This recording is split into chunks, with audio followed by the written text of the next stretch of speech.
Assalamualaikum warahmatullahi wabarakatuh.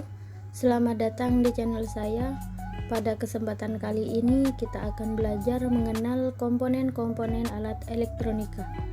Sebelum belajar merakitnya, tentu kita harus tahu terlebih dahulu apa saja komponen-komponennya. Komponen yang pertama yaitu resistor atau penghambat.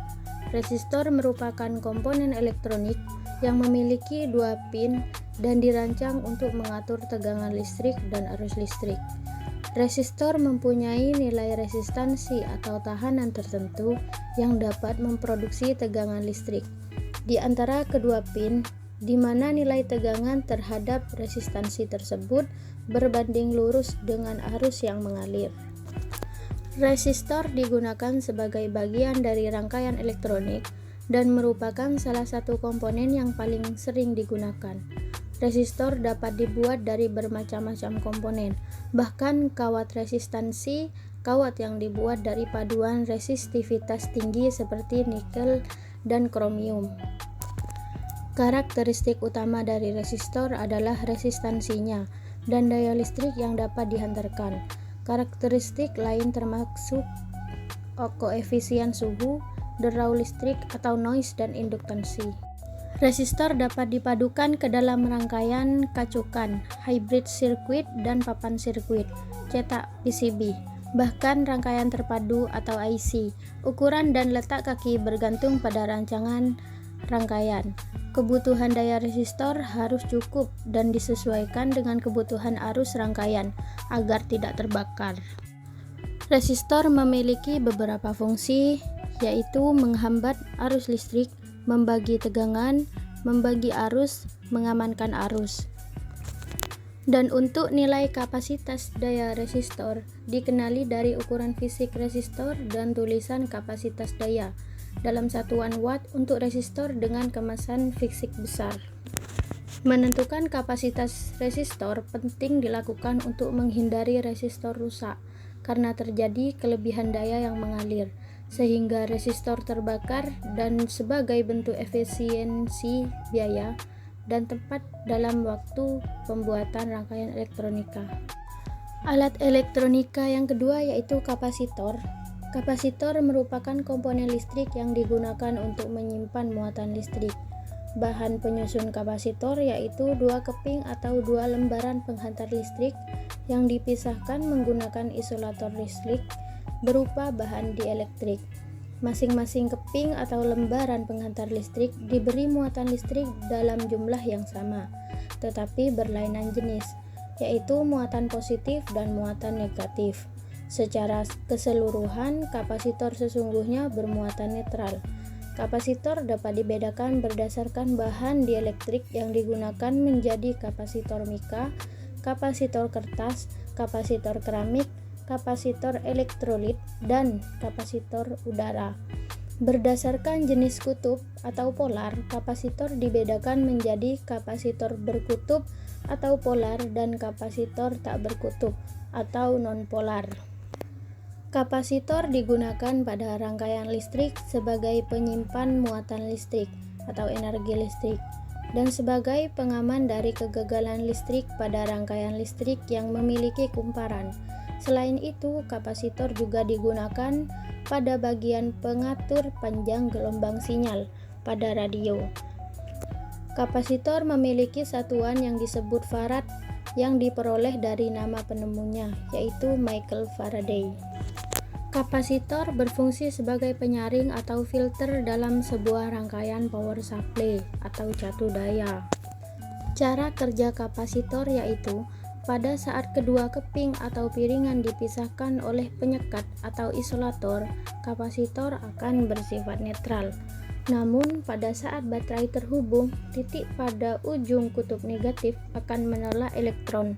Sementara itu, ujung kutub positif akan menerimanya. Pada saat kapasitor sudah penuh berisi elektron, kemudian tegangannya akan mengalami perubahan. Maka elektron yang terdapat pada kapasitor ini akan dialirkan menuju rangkaian lain yang dibutuhkan. Kemudian elektron-elektron inilah yang nantinya akan membangkitkan reaksi pada rangkaian. Alat elektronika yang ketiga yaitu transistor. Transistor merupakan alat semikonduktor yang dipakai sebagai penguat, sebagai sirkuit pemutus dan penyambung arus, stabilisasi tegangan, dan modulasi sinyal. Transistor dapat berfungsi semacam keran listrik, di mana berdasarkan arus inputnya atau tegangan inputnya memungkinkan pengaliran listrik yang sangat akurat dari sirkuit sumber listriknya. Pada umumnya, transistor memiliki 3 terminal, yaitu basis, emitor, dan kolektor. Tegangan yang di satu terminalnya, misalnya emitor, dapat dipakai untuk mengatur arus dan tegangan yang lebih besar daripada arus input, yaitu pada keluaran tegangan dan arus output dari kolektor. Transistor merupakan komponen yang sangat penting dalam dunia elektronik modern. Dalam rangkaian analog, transistor digunakan dalam penguat. Rangkaian analog melingkupi pengeras suara, sumber listrik stabil, dan penguat sinyal radio. Dalam rangkaian-rangkaian digital, transistor digunakan sebagai saklar berkecepatan tinggi. Beberapa transistor juga dapat dirangkai sedemikian rupa sehingga berfungsi sebagai gerbang logika, memori, dan fungsi rangkaian-rangkaian lainnya. Alat elektronika selanjutnya yaitu induktor. Induktor merupakan sebuah komponen elektronika pasif yang kebanyakan berbentuk torus, yang dapat menyimpan energi pada medan magnet yang ditimbulkan oleh arus listrik yang melintasinya. Kemampuan induktor untuk menyimpan energi magnet ditentukan oleh induktasinya dalam satuan Henry. Biasanya sebuah induktor adalah sebuah kawat penghantar yang dibentuk menjadi kumparan. Lilitan membantu membuat medan magnet yang kuat di dalam kumparan dikarenakan hukum induksi Faraday. Induktor adalah salah satu komponen elektronik dasar yang digunakan dalam rangkaian arus, dan tegangannya berubah-ubah dikarenakan kemampuan induktor untuk memproses arus bolak-balik. Prinsip kerja induktor adalah pada saat arus mulai mengalir ke induktor dalam komponen tersebut, maka akan menghasilkan medan magnet yang disebabkan oleh perubahan arus listrik ke medan magnet dengan tidak mengubah besaran tegangan listrik. Perubahan ini disebut flux magnet. Fungsi utama induktor adalah untuk melawan fluktuasi arus yang melewatinya.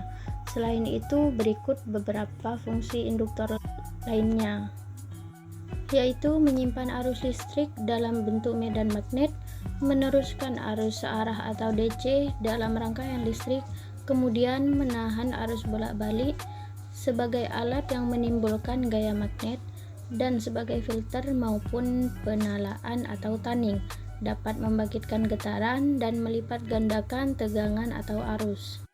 Alat elektronika selanjutnya yaitu IC atau Integrated Circuit. IC merupakan komponen dasar yang terdiri dari resistor, transistor, dan lain-lain. IC adalah komponen yang dipakai sebagai otak peralatan elektronika. Fungsi utama IC yaitu berperan sebagai gerbang logika yang mengendalikan berbagai rangkaian dalam perangkat elektronik. Ketika kita menggunakan IC, perangkat elektronik bisa menjadi lebih kecil dan portable.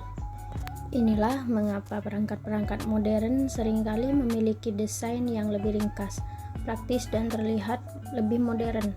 Oleh karena itu, IC tidak hanya penting, tetapi juga memungkinkan perkembangan teknologi elektronik kita menjadi lebih canggih. Alat elektronika yang terakhir yaitu dioda. Dioda merupakan komponen aktif dua kutub yang pada umumnya bersifat semikonduktor, yang memperbolehkan arus listrik mengalir ke satu arah dan menghambat arus dari arah sebaliknya. Dioda dapat disamakan sebagai fungsi katup di dalam bidang elektronika. Dioda sebenarnya tidak menunjukkan karakteristik kesearahan yang sempurna, melainkan mempunyai karakteristik hubungan arus dan tegangan kompleks yang tidak linier dan seringkali tergantung pada teknologi atau material yang digunakan serta parameter penggunaan. Beberapa jenis dioda juga mempunyai fungsi yang tidak ditujukan untuk kegunaan penyiaran. Jadi cukup video kali ini ya teman-teman, dan itu semua merupakan alat elektronika yang dapat kita pelajari pada video ini. Jika ada yang kurang berkenan, boleh tinggalkan komen di bawah ini. Semoga bermanfaat dan selamat bertemu di video selanjutnya. Wassalamualaikum warahmatullahi wabarakatuh.